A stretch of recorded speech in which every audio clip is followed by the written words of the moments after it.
Hello, chart watchers and Decision Point faithful. Welcome to your Daily 5. My name is Erin Swenlin from DecisionPoint.com, and I'm going to show you the 5 charts that I'm looking at heading into this week.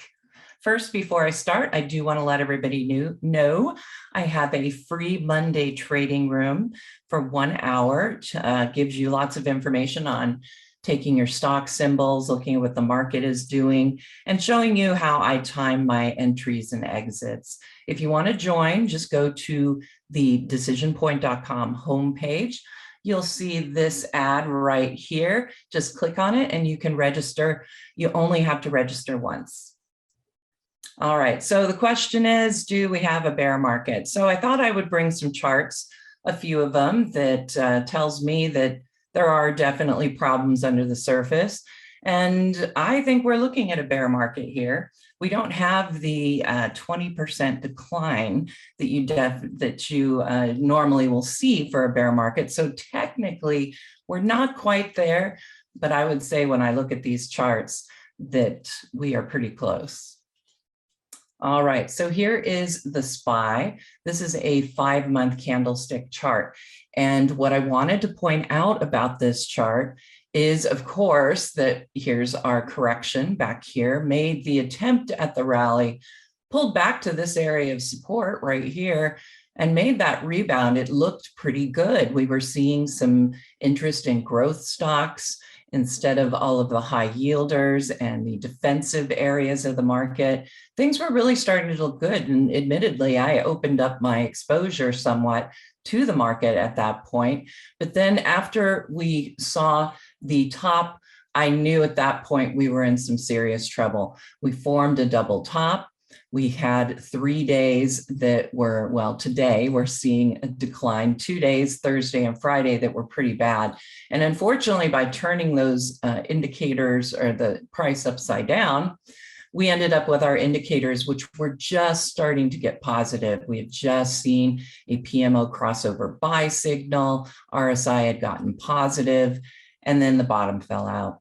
We have the PMO sell signal now, and you can see that on those 2 days that we had those declines, notice total volume trickling up here. We also saw the VIX on my inverted scale. We saw the VIX with some very high readings. We're getting more high readings, but we're currently staying above my Bollinger Band here, that lower band on my inverted scale. What we want to see is a puncture or two, or in this case, 3, 4, 5. We want to see a puncture of that lower band, because typically once you come out of that on the VIX, start seeing a few lower readings, then that usually will lead into some sort of a rally or at least an upside reversal. We saw that back here, didn't last very long.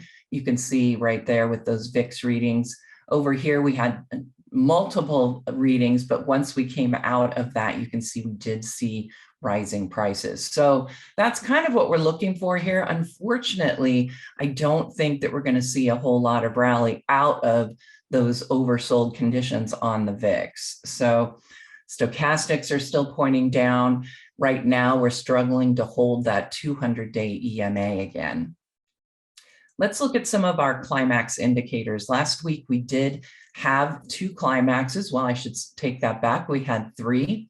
We first had this one right here where we had that rally on that second push, or dead cat bounce as it appears now, but we got a climax there. We had very high breadth readings to the upside. We had high total volume, but in particular, we had very high up-down volume ratios. And those usually are a big sign that you have a climax day. So once we have a climax day, well, we know it was to the upside, right? So now we determine, is it an initiation or an exhaustion of that upside move? Well, coming off of a big gap up and a finish above the 50-day EMA, it certainly looked like we had an upside initiation. Unfortunately, the next day we did not see higher prices, and in fact, got another initiation to the downside. This time you can see high breadth numbers to the negative side. The down up volume ratios were accelerating upward. So that gave us a climax day. We figured that that was a downside initiation. We got this other climax here to the downside. We had to go that it would be an upside or a downside exhaustion. But really, as we wrote about it on Friday, Carl and I were not thinking that we would see rising prices off of that downside exhaustion climax, but instead maybe we would get lucky with some churn, some sideways movement above this 200-day EMA. So far, that's really what we're seeing, but I have to say, these climaxes are good for about a day or two. I think that we probably are looking at some churn moving forward. And I think our short-term and intermediate-term indicators at DecisionPoint also point to some churn coming up here, but after that, more than likely lower prices. So you can see where we had the Swenlin trading oscillators topping back here near this after you got the high. We did see a couple more days of upside on those STOs, even though we got some downward price movement. Once we got the push to the upside, we ended up we saw these indicators falling. And so for me, that was telling me that maybe there isn't as much interest as I thought on this move to the upside the next day. I was reminded of bear market rules, that is for sure, because then these indicators had started to turn up. And so I thought, okay, now we're in business here in the short term, but it just failed. And what I'm really noticing is just some not kind of directionless indicators, and they're sitting in neutral. So neutral, unfortunately, leaves us vulnerable to downside, as well as suggesting we could see some upside coming. But at this point, those short-term indicators are in decline. I'm sure they will continue to be in decline if we finish the day out negative. Now, on the bright side, we started to see our intermediate-term indicators moving back up.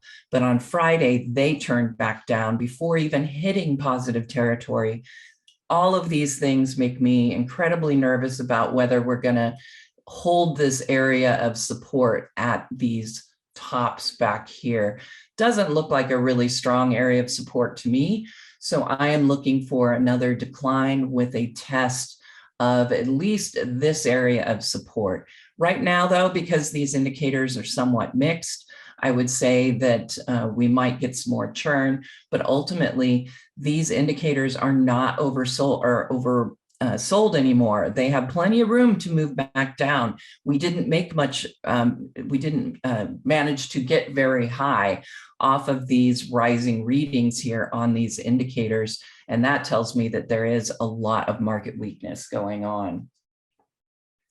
Let's switch gears a little bit. Carl last week wrote an excellent article on the 30-year mortgage rates.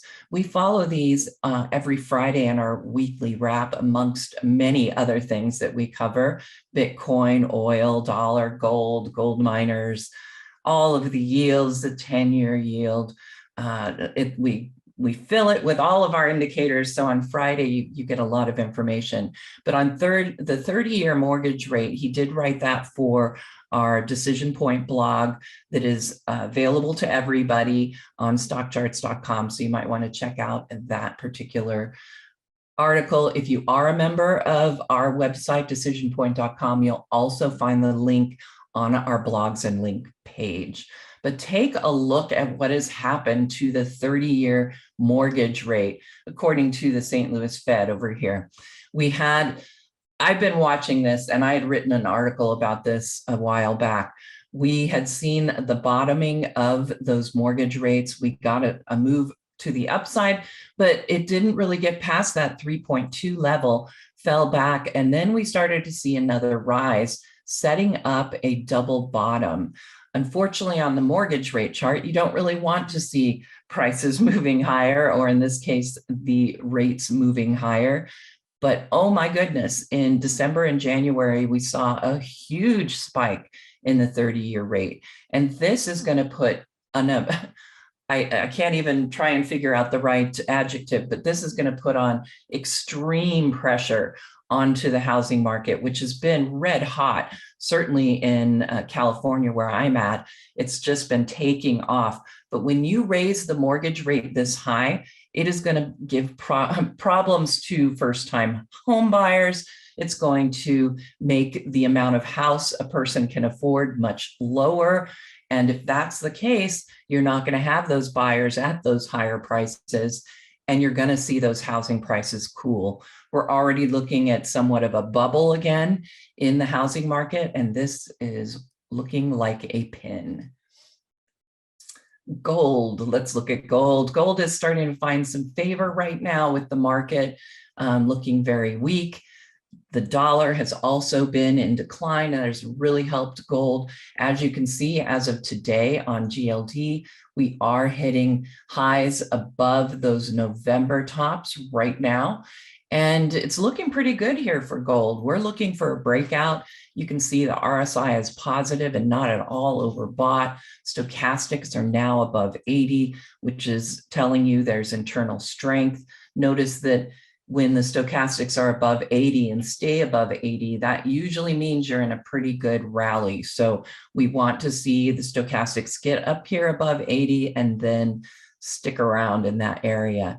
So right now looking very good for GLD as we get this big move to the upside. Now you'll notice the sentiment has spiked right here on the discounts for the physical gold trust. And when we get these high discount readings, it actually means that participants are bearish on that particular item, which is gold. So normally you would think, well, if everybody's bearish, then we need to watch for the prices to move down, but it actually is the opposite. It tells you that investors are very bearish. When people are very bearish, sentiment is contrarian, so that is actually bullish for gold. So we are looking for that breakout, looking pretty good.